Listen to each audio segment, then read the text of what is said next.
మా ముఖ్యమంత్రి గారి నాయకత్వం, డిప్యూటీ సీఎం గారి నాయకత్వం, అలాగే లోకేష్ గారి నాయకత్వంతో 2 సంవత్సరాలు విజయవంతంగా కంప్లీట్ చేసుకున్న ఈ సందర్భంగా శుభాకాంక్షలు తెలియజేస్తున్నాం సార్. అయితే మనం అనుకున్నాం, మనం ఏదైతే ప్రామిస్ చేసామో ఎలక్షన్ టైంలో అవన్నీ కూడా ఫుల్ఫిల్ చేయటం జరిగింది. దానిలో మన సూపర్ 6 అన్నీ ఏదైతే ప్రామిస్ చేసామో, పెన్షన్స్ కానీ, శ్రీశక్తి కానీ, లేకపోతే గ్యాస్ సిలిండర్స్ కానీ అన్నీ ఇచ్చేసాం. అయితే దీన్ని సహకారం చేసుకోవడానికి మనకి కేంద్ర ప్రభుత్వాన్ని గురించి చేసిన సహాయం కూడా మనం ఈ సందర్భంగా గుర్తు చేసుకోవాలి. ఎన్నో విధంగా అమరావతి కానీ, పోలవరానికి కానీ, లేకపోతే వైజాగ్ స్టీల్ పునరుద్ధరణకు కానీ కోట్ల రూపాయలు మనకి ఇచ్చారు. అమరావతికి 15,000 కోట్ల రూపాయలు ఇచ్చారు. ఆ తర్వాత మన స్వశక్తితో లేకపోతే మన ఫండ్స్ తోటి అమరావతి అభివృద్ధి శరవేగంగా జరుగుతూ ఉంది. అట్లాగే పోలవరం ఇప్పటివరకు 7,020 కోట్లు దశల వారీగా ఇచ్చారు. పోలవరం కూడా అభివృద్ధి జరుగుతూ ఉంది. తర్వాత విశాఖ స్టీల్ ప్లాంట్కి మనందరికీ తెలుసు, పునరుద్ధరణ చేయడానికి 11,400 కోట్ల రూపాయలు ఇవ్వడం జరిగింది.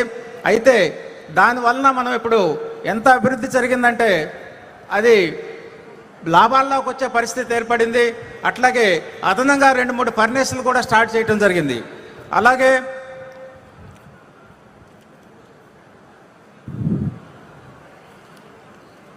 కేంద్ర ప్రభుత్వం నుంచి ఇతర స్కీముల్లో వచ్చిన అన్ని స్కీమ్స్ కూడా చూసుకుంటే మనం 15,803 కోట్ల మొదటి దశ పెట్టుబడితో ఏఎంసీఐ యుద్ధ విమానాల తయారీ కేంద్రం మనం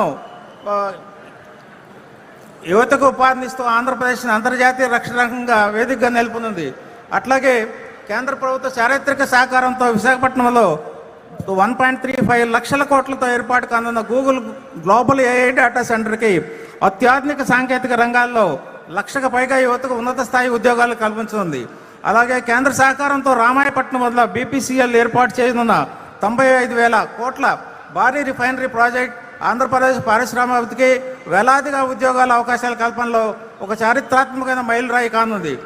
అనకాపల్లి జిల్లా పూడిమడక వద్ద 1.85 లక్షల కోట్లతో ప్రధాని మోడీ శంకుస్థాపన చేసిన ఎన్టీపీసీ ప్రాజెక్టు 25,000 మందికి ఉపాధి కల్పించే దేశంలోని అతిపెద్ద గ్రీన్ హైడ్రోజన్ హబ్గా మారుంది.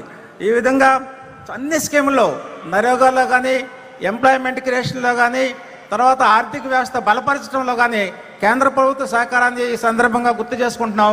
తర్వాత కృతజ్ఞత తెలియజేస్తున్నాం. సో ఈ సందర్భంగా ఇంత మహాసభలో ఇన్ని అభివృద్ధి కార్యక్రమాలు జరుగుతుంటే నాకైతే విజ్ఞప్తి చేయాలనిపిస్తుంది.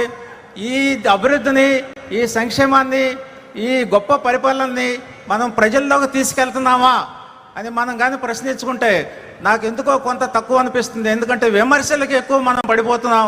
వాటిని గ్రామ స్థాయిలో, మండల స్థాయిలో, జిల్లా స్థాయిలో, తర్వాత రాష్ట్ర స్థాయిలో కూడా మనం ఎదుర్కోవాల్సిన అవసరం ఉంది. ఆ ఎదుర్కొనేది ఏంటంటే మనం చేసిన అభివృద్ధి చెప్పటమే.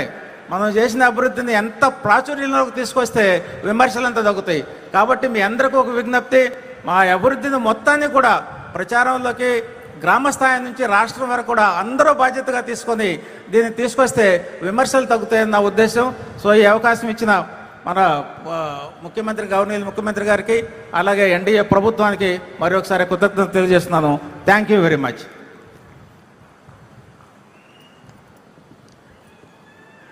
ధన్యవాదాలండి. సంక్షేమం, అభివృద్ధి, సుపరిపాలన కలిసి నడిస్తేనే రాష్ట్రం స్వర్ణాంధ్రగా మారుతుంది. సంక్షేమ పథకాల ద్వారా, అభివృద్ధి కార్యక్రమాల ద్వారా ఎన్నో అవకాశాలను ఎంతో మందికి కల్పిస్తోంది కూటమి ప్రభుత్వం. ప్రజల ఆశయాలను కార్యరూపంలోకి తెచ్చిన